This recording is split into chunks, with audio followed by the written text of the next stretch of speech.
अधिक मास विशेष ऑफर्स फक्त कैलास अडगावकर ज्वेलर्समध्ये. 15 मे ते 15 जून दरम्यान चांदीच्या मजुरीवर 50% सूट आणि सोन्याच्या मजुरीवर 30% सूट. आजच भेट द्या कैलास अडगावकर ज्वेलर्स, दत्त मंदिर बस स्टॉप, नाशिक रोड.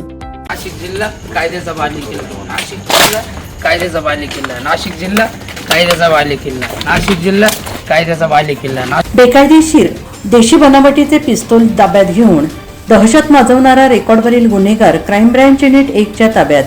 याबाबत पोलिसांनी दिलेल्या माहितीनुसार 22 मे 2026 ला पोलीस अंमलदार विलास चारोस्कर आणि अप्पा पानवळ यांना मिळालेल्या माहितीने ध्रुवनगर गुलमोहर कॉलनीच्या मागच्या बाजूस पाटाजवळ राहुल दिलीप जाधव हा पिस्तूल बाळगून परिसरातील नागरिकांमध्ये दहशत माजवत फिरत असल्याची माहिती मिळताच पथकाने सापळा रचून त्यास ताब्यात घेतले.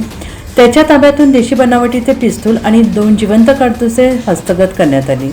सदरची कामगिरी पोलीस आयुक्त संदीप कर्णिक, पोलीस उपायुक्त किरण कुमार चव्हाण, सहाय्यक पोलीस आयुक्त संदीप मिटके यांच्या मार्गदर्शनाखाली क्राईम ब्रँच युनिट 1 वरिष्ठ पोलीस निरीक्षक अंचल मुदगल, सहाय्यक पोलीस निरीक्षक चेतन श्रीवंत, पोलीस अंमलदार महेश साळुंखे, प्रदीप म्हस्ते, धनंजय शिंदे, पोलीस अंमलदार नितीन जगताप, राहुल पालखेडे, अप्पा पानवळ, विलास चारोस्कर, राम बर्डे, गोरक्षस साबळे आदींनीही कारवाई केली आहे. NCN न्यूजसाठी रोहन नाली, नाशिक.